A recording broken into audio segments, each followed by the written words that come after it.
कहते हैं जगत का पेख ना पेखा, धनी का नाम ना लेखा। जो स्वयं आया गोदी में उसका जिक्र भी नहीं, और शंकर भगवान के नंबर बने या ऐसे ही बन रहे हैं इनके नंबर सबके।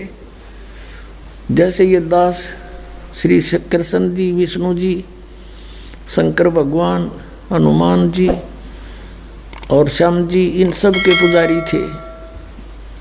जैसे बच्चे ने तो शिक्षा में पास हो जाए वो बहुत बड़ी उपलब्धि मानी जाती है, तो वो पास हो जाते, शुक्र मना करते अपने भगवानों का।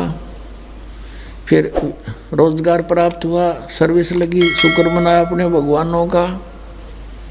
संतान में हुई, उस शुक्र मना। साहब जी कहते हैं जगत का पेख ना पेखा, धनी का नाम ना लेखा। जो स्वयं आया गोदी में उसका जिक्र भी नहीं, और शंकर भगवान के नंबर बने या ऐसे ही बन रहे हैं इनके नंबर सबके।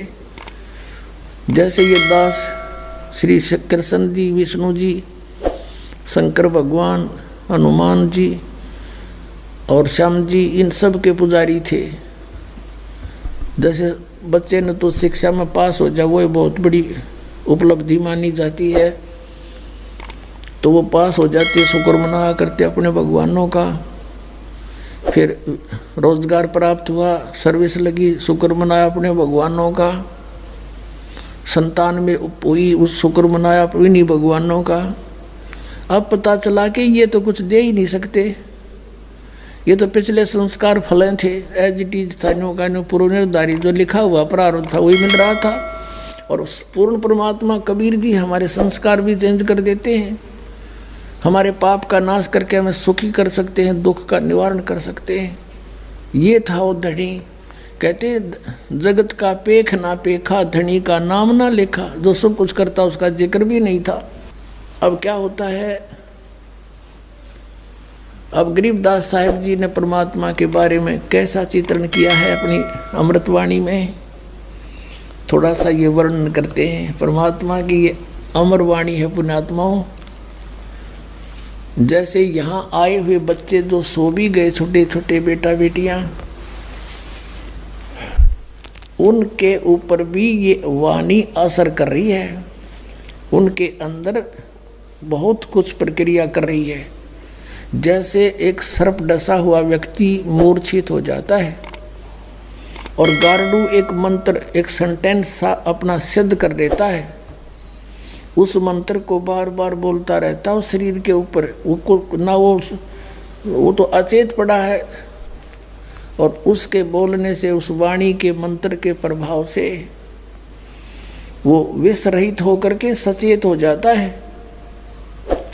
और ये वाणी तो सब सिद्ध है परमात्मा सतपुरुष की, और हमारी आत्मा असंख्य जन्मों से सनी पड़ी है इन पापों से। प्रारब्ध के पाप भी बिना गिनती के हैं, और इस वाणी के रह रहकर पाठ और सुनने और सुनाने से, करने से, ये आप किसी का ना भी समझ माती पशु पक्षी चींटियों पर भी असर करेगी, और इन बच्चों पर जो इन पर और शीघ्र करेगी, क्योंकि ये मनुष्य जीवन प्राप्त है। और ये जितने भी पशु पक्षी हैं, जीव जंतु, पेड़ पौधे, घास फूस, ये सभी जीव हैं, ये अपना कर्म भोग रहे हैं। इनके ऊपर भी परमात्मा की यह अमर कथा असर करेगी। इनको शीघ्र अब मनुष्य जीवन मिलना शुरू हो जाएगा। और कलयुग में जहाँ जहाँ इस मालिक की वाणी का प्रचार इब्ते ढूंढा ठाओगा परमात्मा, क्योंकि मोबाइल बनवा दिए दाता ने, इसी चिप बनवा दी, इसमें 40 घंटों का सत्संग अमरवाणी आ जाती है। और जहाँ भी कोई बच्चा, जैसे यहाँ देखता है दास कोई बेलदारी कर रहा है अपना, यहाँ कोई सेवा करने आ रहे हैं, मोबाइल चल रहा है, काम कर रहे हैं, खेतों में भी अपने जेब में मोबाइल चल रहा है और काम कर रहे हैं, वाणी वहाँ भी चल रहे हैं, सुन रहे हैं, मंत्र चल रहे हैं। तो जहाँ जहाँ ये वाणी फैलेगी उन सब का उद्धार होगा, इस सत्कर मान लेना, और मनुष्य जीवन प्राप्त होगा। आधे से ज़्यादा संस्कार इनके खत्म हो जाएंगे उनके भी, और तुरंत मानव शरीर प्राप्त कराना शुरू कर देगा, क्योंकि हम सभी उस परमात्मा के बच्चे हैं, और उस परमात्मा ने सभी के ऊपर रहम है, सभी के उद्धार की चिंता है। किसकी किस प्रकार होगी, किसकी किस प्रकार होगी, वो सब अब परमात्मा ने सारे फार्मूले लगा देने हैं, क्योंकि अब ये वो मोक्ष समय आ गया जो परमात्मा का।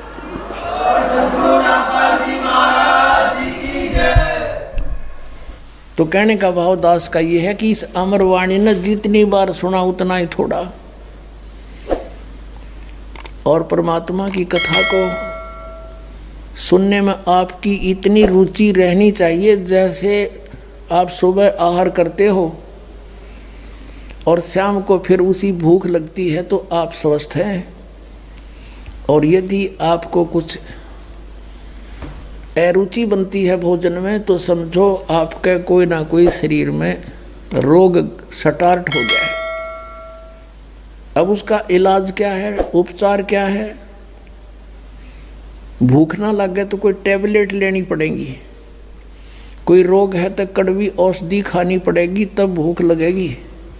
तो अब ये परमात्मा की कथा वाणी ये दोनों काम करेगी, आत्मा की खुराक भी है और ये रोग नाशक भी है। इसमें जिस व्यक्ति को ये अरुचि होती है कि ये तो कई बार सुन ली, तो समझो उसका कोई पाप कर्म जोर देगा।